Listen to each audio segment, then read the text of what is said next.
Hello and welcome. My name is Barkha Dutt. You're watching the Mojo Story. We have now for 15 months been on the ground reporting the COVID crisis.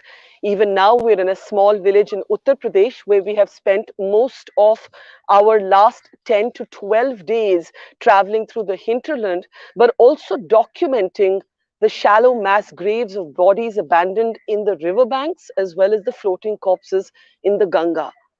But as we document this, we wonder whether there are two parallel universes, one that we are inhabiting, where we're consumed by the COVID crisis, and the other which the Delhi police is inhabiting as it shows up at the doors of Twitter in the middle of this pandemic with a notice. What is all of that about? We'll get to that in the program shortly. But first, let's bring you the images of what's happening in Uttar Pradesh. If we can play these pictures, this is one of the spots where we ourselves have reported from on those bodies buried in the sand. But now, under police orders, you're seeing those saffron Ramnami chadars being removed from all of the bodies that are buried in the grave. The police say that this is because the bodies should not have been there in the first place. And they claim that these bodies will be cremated in some other place. But it's not actually clear because right now the chadars are being removed, the bodies are not. So, why is this happening? Is it to stop these images from going out to the world? Well, too late. They already have. At least those of us who are reporting this non-stop have now gone to 6 different ghats along the Ganga. I have personally counted 1,000 bodies like this. And in fact, we traveled down the river Ganga to document what's happening with these mass graves. Now, look at this. After the denial, because there's been no acknowledgement of these shallow graves by the government, not beyond an initial count of 39 bodies, you're now seeing an erasure of evidence. Now, if this is happening on the one hand, in Delhi, this is what's happening. Let's show you those pictures. Delhi police is at the doors, or was rather at the doors of the Twitter office in the middle of a lockdown to serve a notice. Of course, they found nobody there because nobody's working from work. People are working from home. And this is after Twitter tagged references to an alleged toolkit used by the Congress party, according to the BJP, as manipulated media. This is right after that, so questions have been raised over the timing, but the police is claiming that it actually responded to a complaint by 2 Congress politicians. Now, all of this is happening while the foreign minister, ironically, Mr. Jaishankar, is in the US. Part of the reason for him being there is to get more vaccines for India, to open dialogue with companies like Pfizer and Moderna, we believe. And, you know, it couldn't be more ill-timed. Twitter is an America-based company. Is this even smart politics? But more than that, where is the priority of the police? There is a crisis. And like I said, are they two parallel universes that we are operating in villages like this one, where there is hardly any COVID testing, where people are dying in their homes? It is dystopian to actually think that there is this parallel universe where this Twitter action is happening. Let me introduce our panel today who are going to try and make sense of what's happening, why it's happening, what it all means, even as we try and keep our eye on what we think really matters, which is the COVID crisis. And that juxtaposition is important because in peacetime, this could have been a show about Twitter. But this notice in the middle of the COVID crisis is what makes it so bizarre. Let me introduce our guest, Mr. Neeraj Kumar, former police commissioner, a veteran police officer, is with us. RJ Sam, joining us from Mumbai today. She's a radio jockey. But joining today is the daughter of a father who keeps very sick. Sam made an emotional plea on Twitter. She used Twitter to actually get oxygen for her father. And remember, Twitter otherwise can be a very toxic place, but in this crisis has been a go-to place for so many people to reach out to each other and help each other, whether it's oxygen or ICU beds or drugs. So we have to remember that as well. Anuraag Saxena, commentator, columnist, contrarian, joining us today. Welcome, Anurag. Good to have you back after a really long time. Sanjay Jha calls himself a sacked Congress spokesperson, so I'm not sure where his politics is leaning these days, but has a mind of his own, and it's always fun to listen to him. And Nikhil Pahwa, one of our best, if not the best, analyst on all things technology, all things social network. He's going to try and make sense of this for us. But because I don't want to lose sight of what really matters, and because I want that juxtaposition to drive home the bizarreness of what we're seeing, I just want to start with an excerpt of our attempt to keep keep our eye on what matters, which is abandoned bodies, which is why people are dumping bodies in the rivers, why people are leaving bodies in the riverbanks. We took a 3-hour journey down the Ganga. It took us about 3 hours to finish it from one cremation ghat to the other. And I just want to play this because when I was on this boat and I read about this Twitter action, I found it completely dystopian. And I just wondered whether it's me who's distracted or is it the Delhi police. Meanwhile, this from our journey to document the graves of the Ganga. Now we have been tracking India's uncounted COVID bodies of the kind that you see by this riverbank. We're in a boat right now and we're about to travel down the Ganga river from this ghat, the Mehendi Ghat in Kannauj, to the Nanamu Ghat, which is 30 kilometers away. So let me give you a sense of where we are. First, if you come this side, you will see many bodies of the kind that we have been showing you from different parts of Uttar Pradesh, bodies that have been left on the riverbanks. And even today, you can see from the fresh mud that there are bodies here, abandoned bodies, and literally there are bodies in the hundreds that are here at this Mehendi Ghat in Kannauj. Now we are leaving this Mehendi Ghat and we are traveling by boat to get a sense of what's actually happening with the floating corpses in the Ganga river. Behind me you can see the boatman.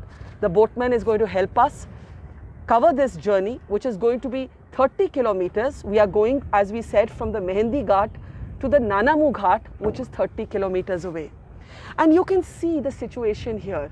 Uttar Pradesh की सरकार से अभी तक कोई इसकी एक तरह से ठीक एक्नॉलेजमेंट नहीं आई, लेकिन मैं फिर अपने दर्शकों को दिखाना चाहती हूँ, अगर कैमरा उस तरफ जाए तो आप देख सकते हैं कि यहाँ पर गंगा के किनारे, और थोड़ा मैं कैमरा को नीचे आने को कहूँगी क्योंकि मैं दिखाना चाहती हूँ ये जो रिवर बैंक के किनारे एक तरह से मैस ग्रेव्स बनती आ रही हैं, शैलो ग्रेव्स दूर दूर तक। अगर आप उस तरफ देखें तो आपको दूर दूर तक दिखेगी कि यहाँ पर रेत में लोग बॉडीज़ अबैंडन करते हुए यहाँ पर छोड़ देते हैं। और हमें बताया भी जा रहा है कि यहाँ पर लोग कह रहे हैं कि हमने कभी भी इस तरह के दृश्य नहीं देखे। हाँ, हो सकता था पहले कुछ जिसको कहते हैं मिट्टी आती हो, कुछ लोग छोड़ जाते हों, लेकिन इस तादाद में, इस संख्या में आप जहाँ देखें आपको दिखेगी कि नई रेत।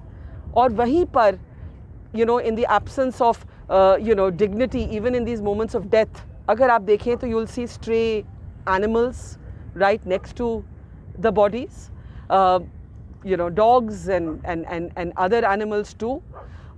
उस तरफ भी मैं आपको दिखाऊं तो आपको वैसे ही दृश्य मिलेंगे। और वापस as we are leaving the Mehendi Ghat, मैं कैमरा से कहूँगी कि इस तरफ आएँ और इस तरफ आएँ, और आपको मैं बैठने के लिए कहूँगी और मैं आपको दिखाऊंगी कि हम छोड़ते हुए जा रहे हैं Mehndi Ghat. And behind we have already shown you from the ground the kind of numbers there are. As we've said, I have personally counted 1,000 and more bodies in the 5 locations I've been to. Let me recount them for you. Unnao, Kanpur, Prayagraj, Varanasi, and now here in Kannauj. And we are leaving this ghat, and we are going to be undertaking this long journey. It's going to take us 2 hours by boat, according to the boatman, to get to the next ghat. और भैया जी, अब मैं आपसे कहूँगी कि थोड़ा motor आप चला दीजिए और हम आगे चलते हुए बनते हैं। और थोड़ी देर आगे यहाँ पे मैं आपको दिखाऊंगी, हमारे साथ मयंक भाई हैं, और मयंक भाई यहाँ घाट पे एंट्री करते हैं और वो हमें बताएंगे कि क्या फ़र्क है आज और पहले में। क्योंकि बहुत लोगों का कहना है कि भाई कोई फ़र्क नहीं है, ये तो पहले भी होता था, और वो बहुत लोग ज़्यादातर सरकार के समर्थक हैं या सरकार के नुमाइंदे हैं। लेकिन क्या ये सच है, हम मयंक भाई से पूछेंगे।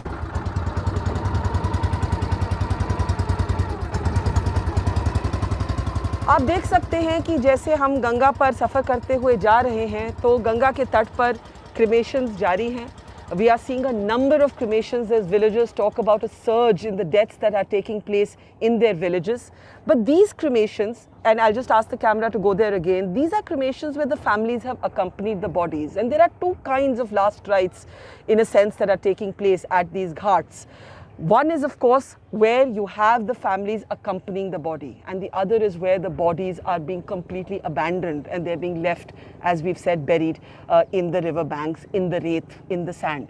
तो मयंक जी हैं हमारे साथ, और मयंक भाई आप समझाइए हमारे दर्शकों को, हम बिल्कुल नदी के बीच में हैं, कि आप अपने मेहंदी घाट पर आप एंट्री लिखते हैं? हाँ, हम एंट्री करते हैं। अच्छा, ये बताइए कि कब, कितनी देर हो गई आपको यहाँ काम करते हो? हमको हो गए करीब 8 साल नौकरी करते। 8 साल, तो इनको 8 साल हो गए हैं। तो 8 साल में ये देख रहे हैं कि किस तरह यहाँ पे हालात हैं, और आज और उन 8 साल में क्या फ़र्क है।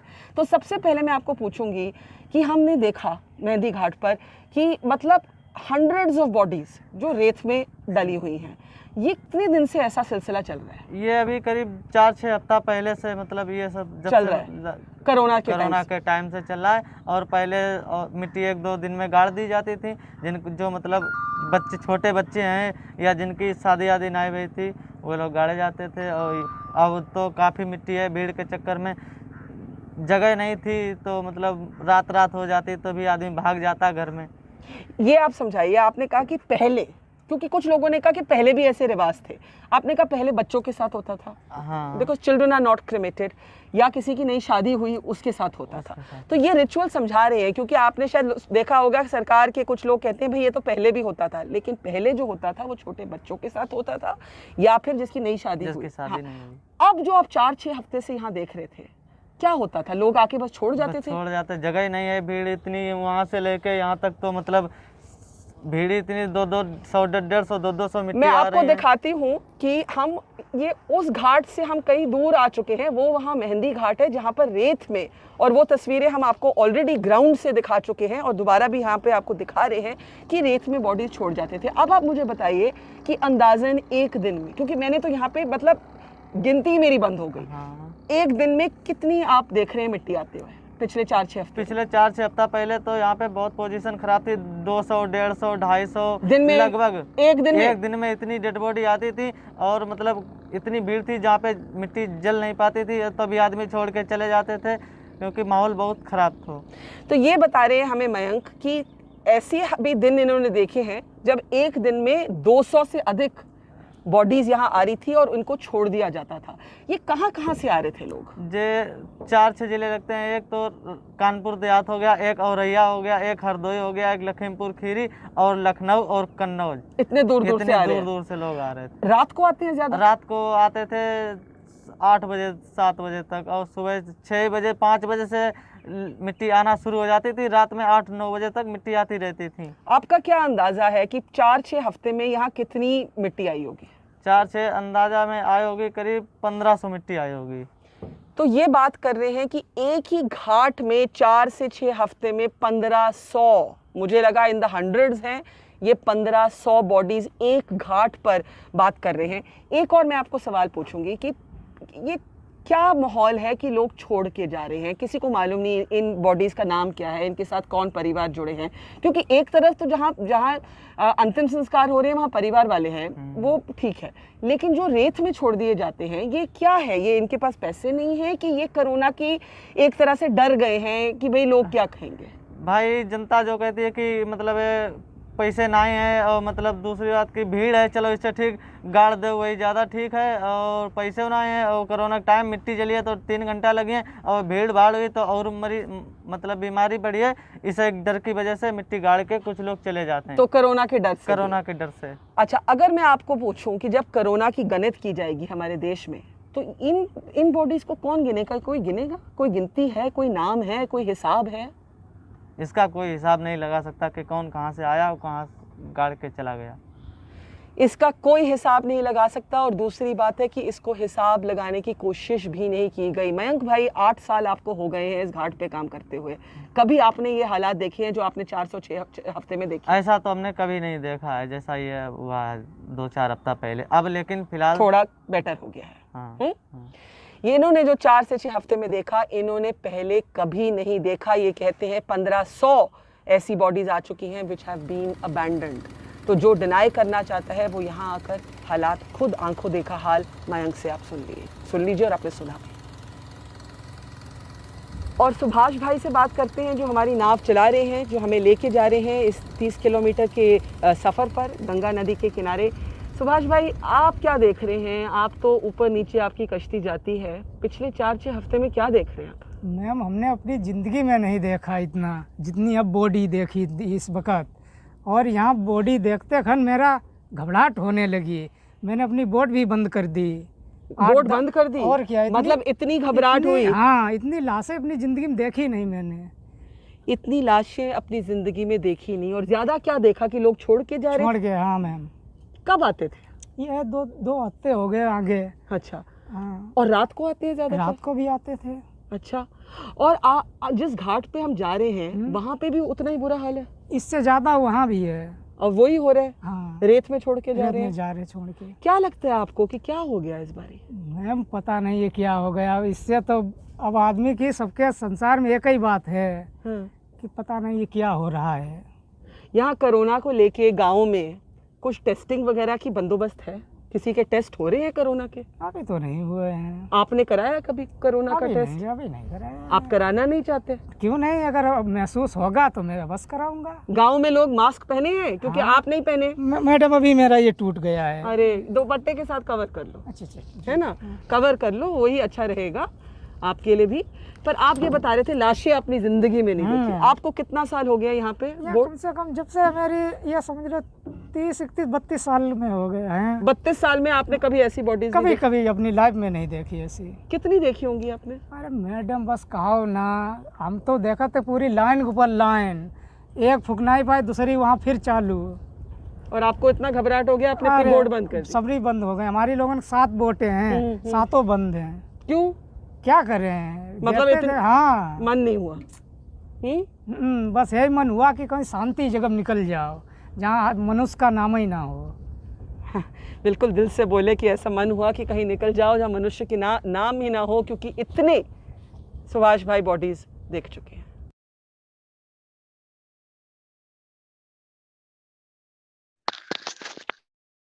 And this is, on one hand, this is the reality, and according to me, the only thing that this country should be consumed by. On the other hand, we actually see what's happening with the police and Twitter, and it actually makes zero sense to me. Can we play those pictures, those two parallel realities that I was talking about? The fact of the matter is that this is what's happening in another universe.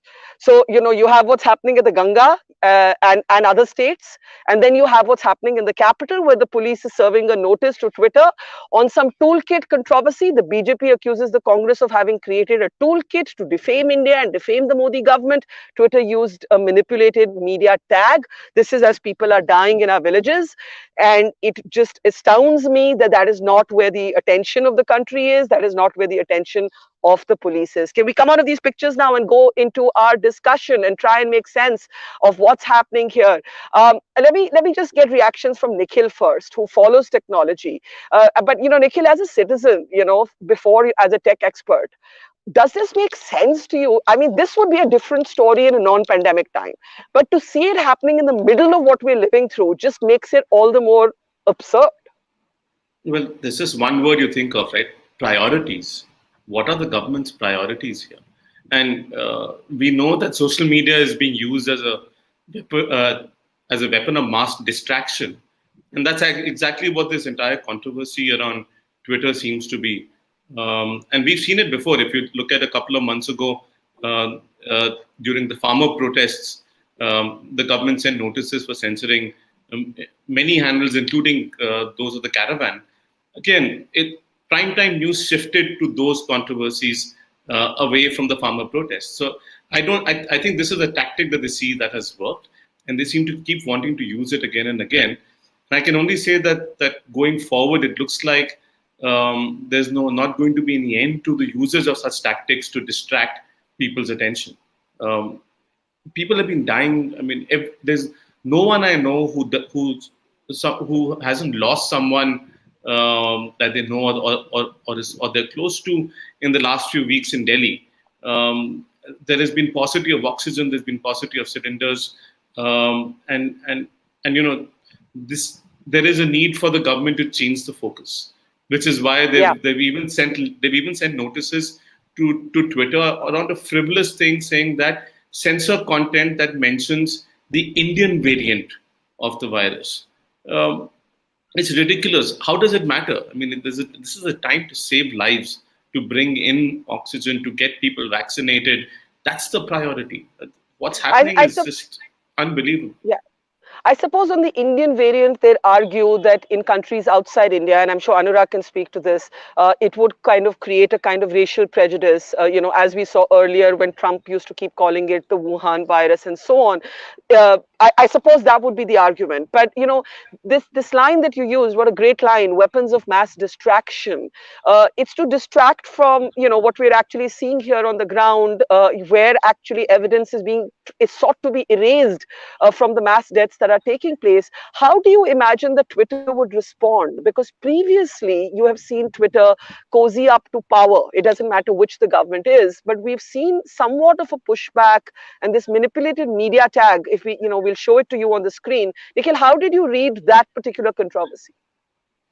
So, honestly, I think there is still a need for transparency from Twitter, just like there's a need for transparency on all platforms regarding how they tag certain content. As a citizen and as a user, you can only ask on what basis are they tagging people as manipulated media. That's not clear from Twitter. So just as we need transparency from the government regarding the notices that they're sending to Twitter, all we read is from leaked notices and leaked information. We need transparency from them as well. But we also need Twitter to be objective and clear about how they are how they are tagging content as manipulated media. That is not to say that they don't have the right to do it. It's their platform, it's a private entity. And the tricky part of social media is that these are private entities performing a public function. And so, at the same time, I don't see anything in the law, I don't see anything in the IT rules that actually can give the government to the power to order Twitter to remove this tag or add a tag to anyone's content. They don't have that legislative backing. So, that's why many of these notices, even including around the Indian variant, these are being sent as requests by the government, not as orders. We don't have a privacy law. That's why, you have Ravi Shankar Prasad writing to, complaining to Facebook and writing to Mark Zuckerberg, because there's nothing in the law that allows them to do some of the things that they want done. And it's important to know that even the IT rules, which are going to be in effect tomorrow, they don't have proper legislative backing. They've been rolled out, but even government's legal advisors had advised that some of the provisions that they have sought are not backed by law. So effectively, we're in a situation where the government's basically doing what it wants without the backing of law. At the same time, the platforms are not governed in the manner that perhaps they ought to be. And we don't have transparency from either. So as a user, it just seems like, Yeah. I don't know what's going on. It's just completely out of control. Yeah. Neeraj Kumar, this is the second time in this pandemic that some would say the police, in particular the Delhi police, has revealed itself to be obsessed with trivial issues given what the country is going through. The first time was when there were posters criticizing the prime minister for his vaccine policy, and you had the police rounding up arrests on the grounds of defacement. Now you have the police going after Twitter. Do you first of all believe that the police would have done this on its own, or do you believe that they would have got a phone call? How do you think this would have played out? And thirdly, what struck me is almost funny is that the police on the streets is enforcing a lockdown. It is stopping random people, asking them to show their iCards. Why are you out on the streets? But the police lands up at the Twitter office when nobody is working from office and there's a lockdown. It's almost comical if it were not tragic. Neeraj Kumar. Yeah, first of all, Barkha, I must compliment you on the kind of work you are doing. Thank you.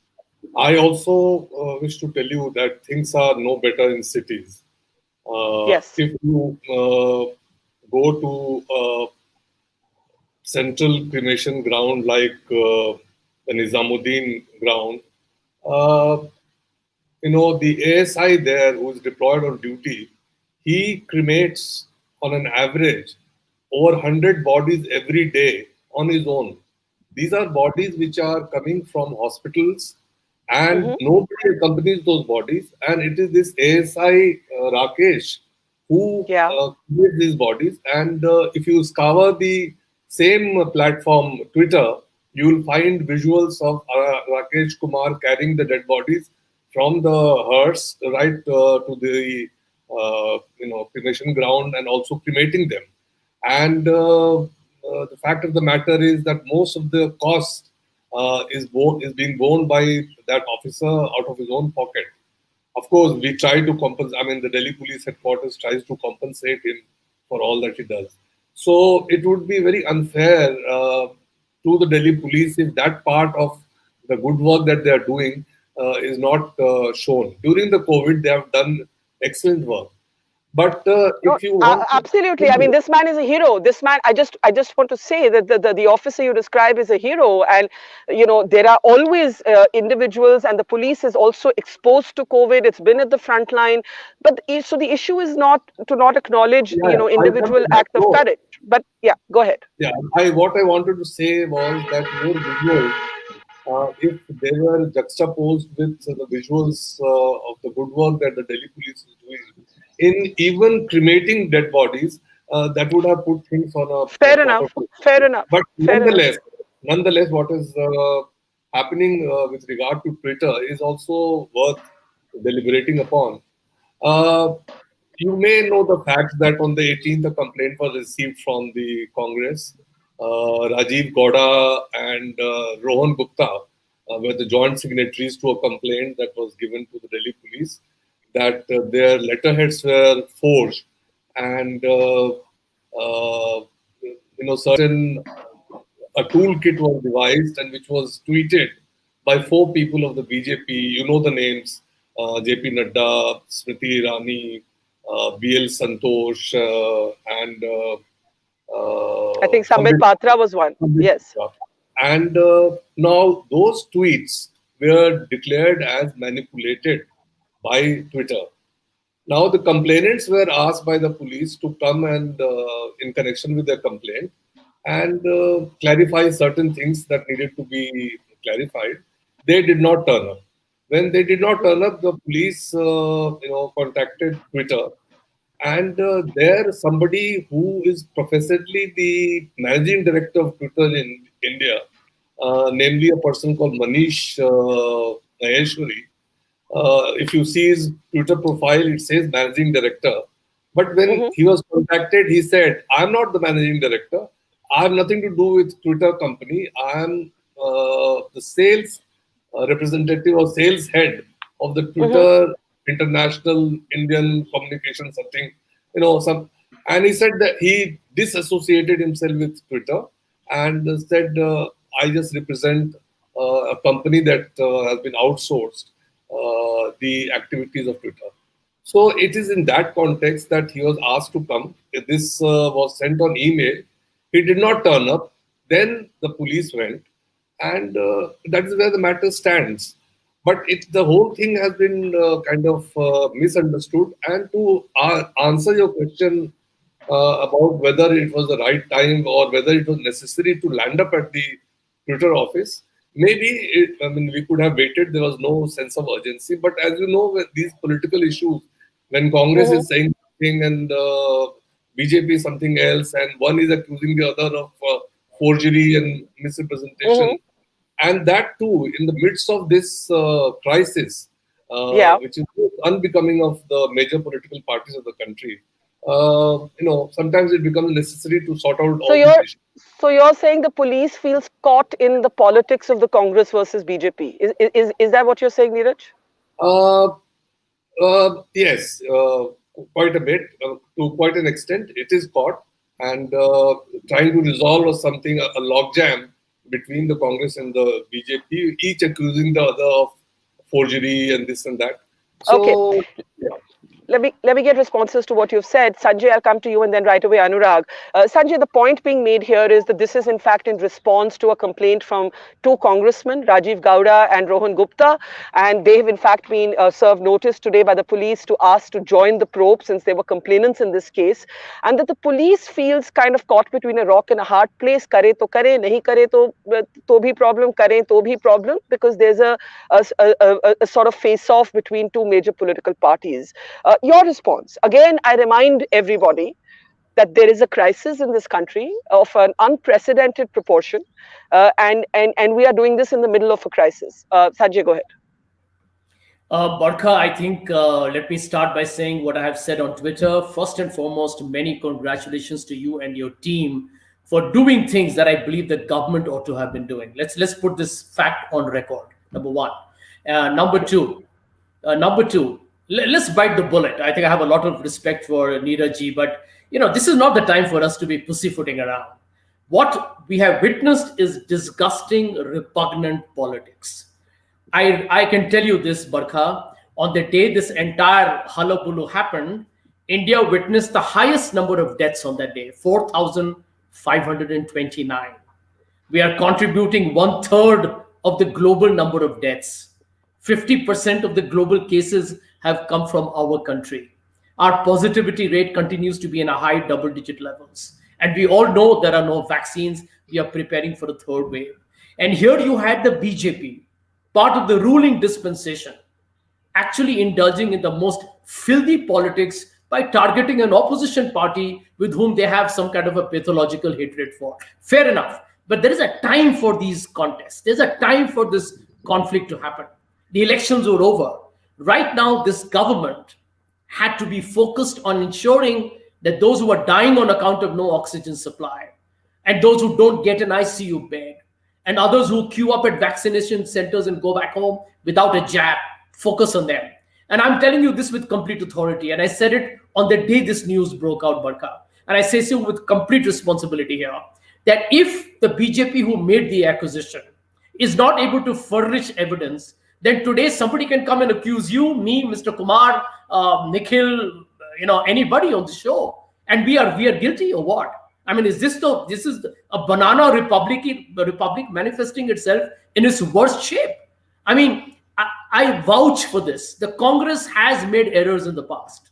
The Congress is equally guilty, like all parties, of an occasional blooper of fake news. I'm going to tell you one thing, Barkha, to establish through forensic evidence if the Congress is lying or the BJP is lying is not going to take long. It's a letterhead which has been forged. I actually don't care what the Congress and the BJP do in terms of their politics. I care that as a citizen, that as people are dying, you've got the police making this a priority. We are all seasoned people. We are not born yesterday. Was a line that said that the Congress volunteers should be extremely soft on the Eid gatherings during the time of Ramzan. Keep away, soft pedal their gatherings, and spread all the negative news on the Kumbh Mahakumbh super spreader. And that was telling you where this document was really being fabricated.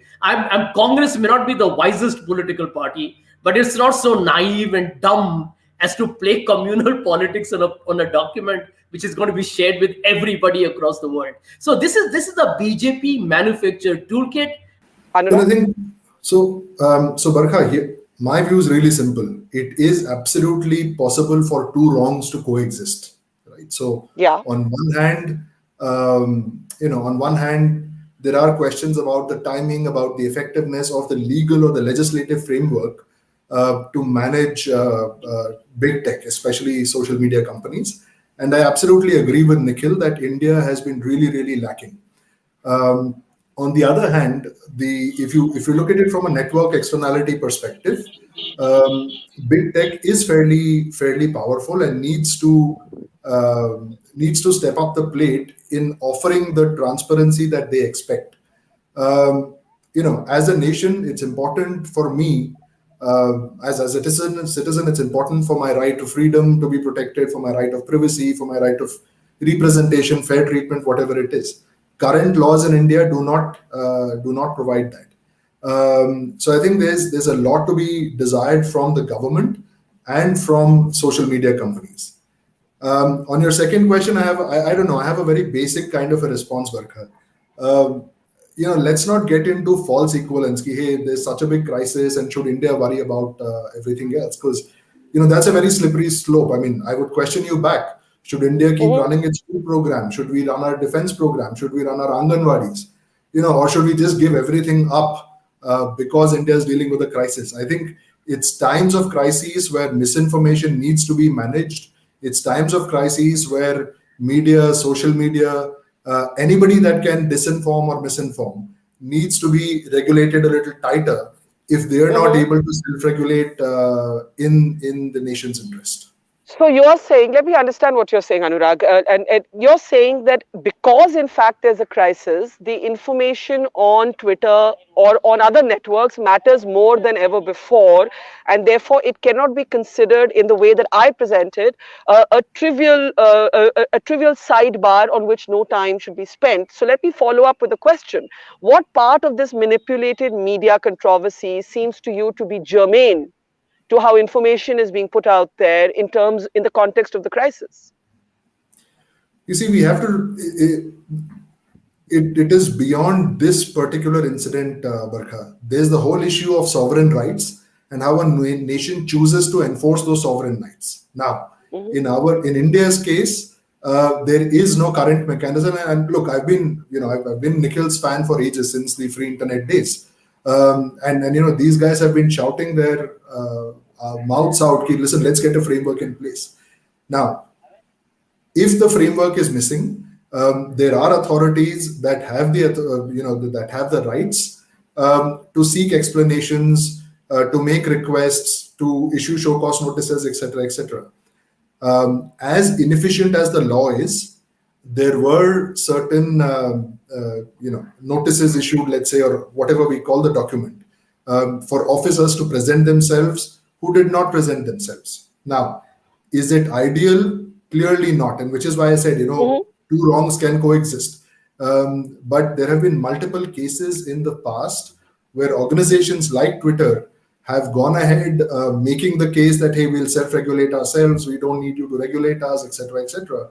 And I think there is a collective, there's a collective distrust based on multiple behavioral patterns in the past. And I guess it just so happened that this was the straw that broke the camel's back. Okay. Nikhil, I know you wanted a brief interjection. Let's bring you in, and then I'll come to you, Sam. Yeah. So Barkha, one of the things that I was saying in January, when there was this exchange of letters between MeitY and between the government and Twitter, was that if Twitter's broken the law, if they've done something illegal, then why not prosecute them? File a case against them. The government of India should file a case against them. Let's move on it. The fact is, at that point in time, Twitter had alleged that many of the requests that the government had sent for censorship of handles online were unlawful requests, and they pushed back against them. I think it's important for platforms to push back against unlawful requests from the government, because we don't have transparency from our government in these things. So while I want transparency from Twitter, I also want more than that. With the entity that wields more power is the government, and we need transparency there. We need better accountability there. And if they are making unlawful, if they're making unlawful requests, the government needs to be taken to court. And if Twitter is not following lawful orders, Twitter needs to be taken to court. Let's follow due process and let's thrash it out in court. What is this letter game that's going on? Sending the police to intimidate. Let's just go to court. Now let's finish it off. Yeah, Anuraag, literally one line. I have to go to Sam. Yeah, Anuraag. Sure. You see, the biggest request that big tech companies make is that, look, technology is evolving so quickly that regulation cannot keep pace with us. That is why we need to self-regulate. Now, whether that claim is right or wrong, that is the desire that these companies have. When the Donald Trump ban happened, you had the German chancellor, the French president, the Brazilian president, a whole bunch of them pushing back, saying, hey, this is a right that you do not have.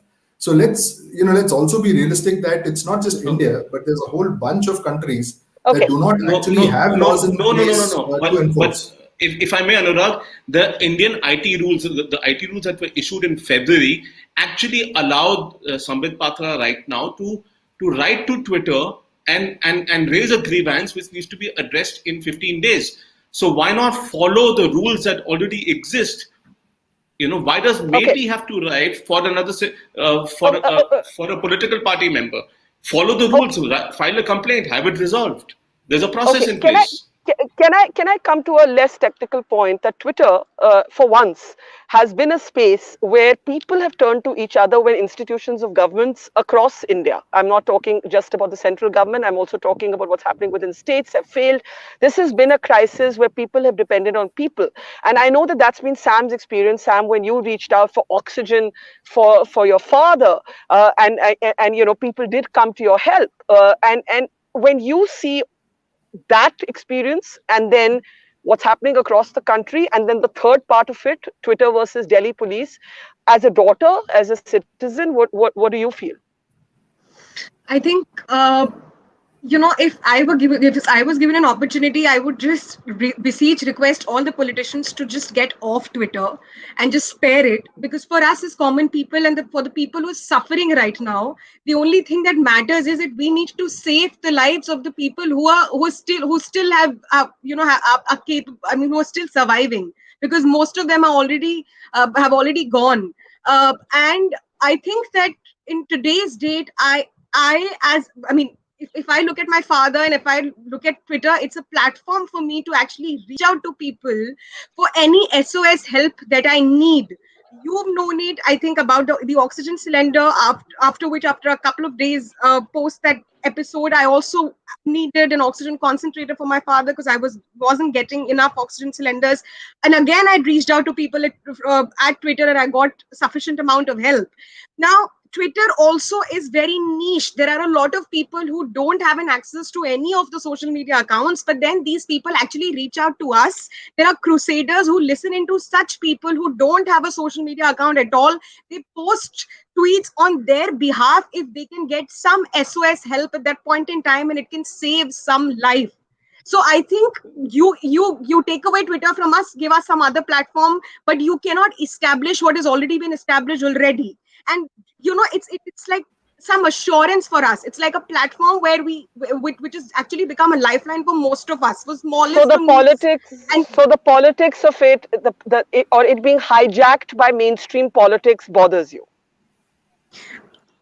It's not just about the politics. I mean, you come to us and you tell us that this platform, because you've had episodes and multiple episodes, and we know that we've committed sin as whatever party, the ruling party, as government or whatever. I am nobody. I mean, of course, as a citizen of India, I can comment, but as somebody who suffers, we are just not interested in what you're doing. But we do know that you're committing sin. You're trying to draw a veil, then you're trying to cover up. And now when it comes to your ego, when there are series of people who question that you're doing something wrong, you try to just ban it. It's as simple as you banning Maggie, you ban a Twitter, which has actually become a platform of saving so many lives. And I think after seeing these bodies, these bodies have actually become popcorns for the government today. It doesn't matter. Lives don't matter, because we are sitting in the comfort of our ACs and we are very happily, and in fact, there's a stoic silence. I don't even listen. In case there is any controversy, if my ego is hurt as a political leader, then I come out on Twitter, I comment, and then we have all the time to debate, to get out there and to question. But if at all it comes to saving lives, I think I had mentioned in the last episode when we spoke about my father also, none of these political leaders will ever reply to you. They will definitely come to you if they have a purpose, but not otherwise. I'm pretty sure that about last night, it was about somebody dying because of lack of oxygen, or somebody because of one ICU bed that he wasn't getting. I'm sure nobody would have bothered to reply, because that's such a statement. It's a random statement that's doing round. But of course, because Yeah, I think your perspective is just invaluable because I think it's how people who are not in this ecosystem of politics and tech and journalism see it. Yeah, there is a sort of regular way of seeing what's happening.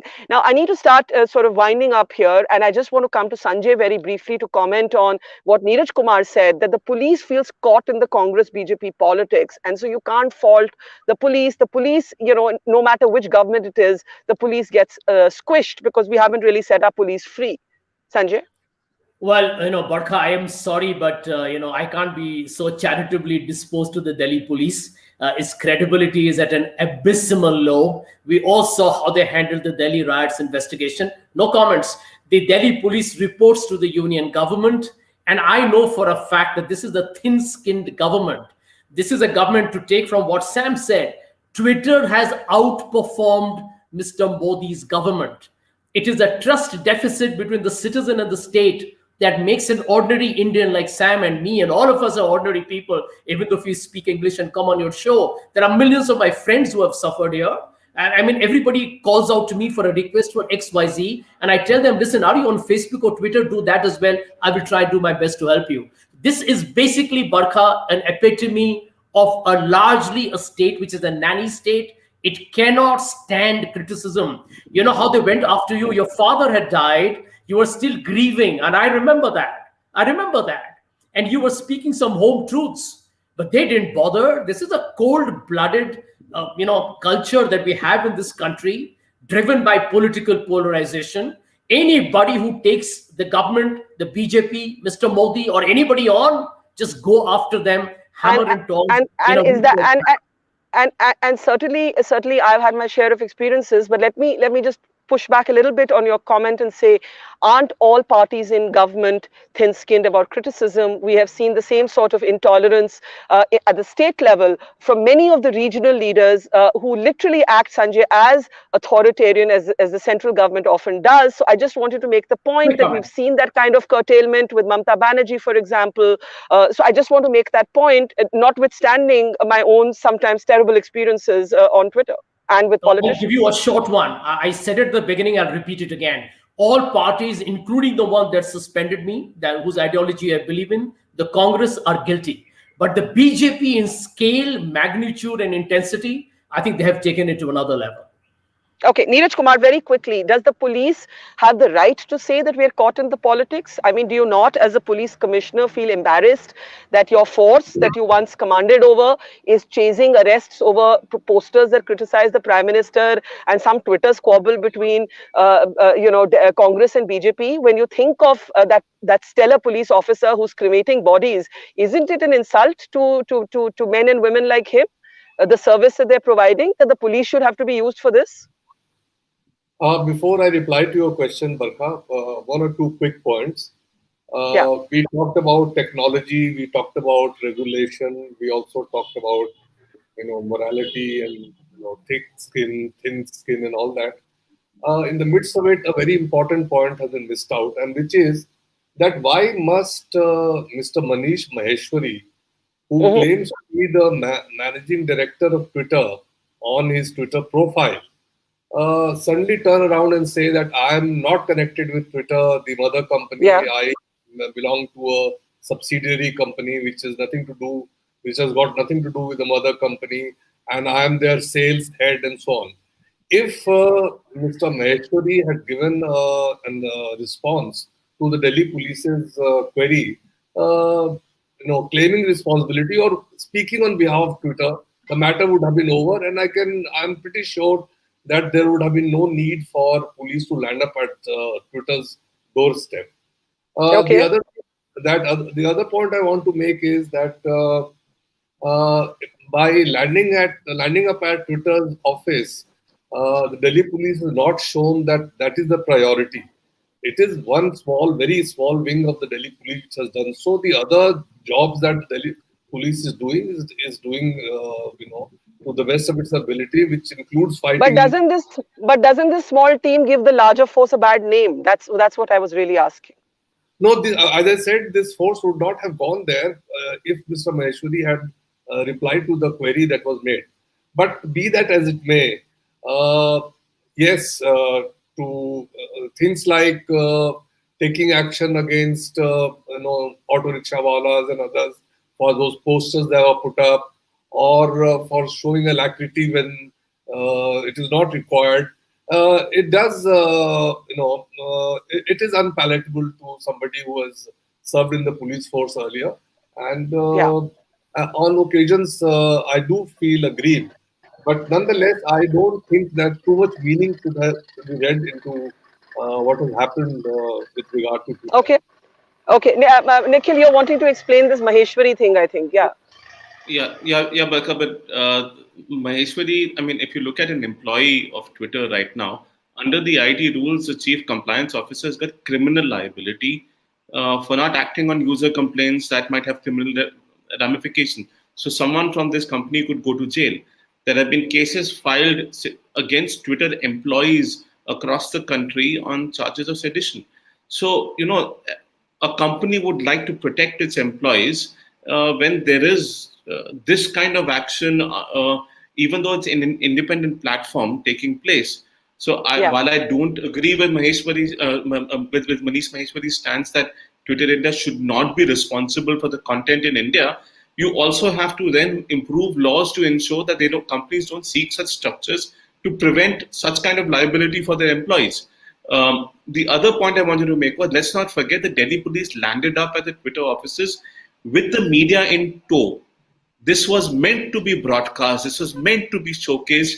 This was essentially, this was meant to be publicized all over to show, to scare other platforms and to show people that the government is going to take harsh action and sort of make an example of someone.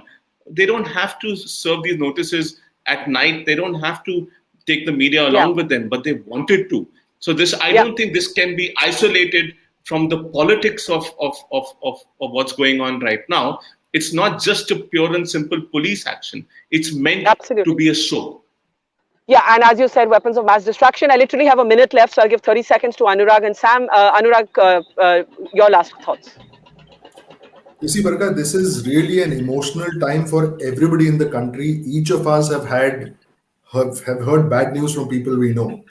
Dr. Kalyan Chakravarti from Hyderabad actually puts it out really well. He was telling me, listen, you don't have any idea how much of distress therapists are under given their workload right now.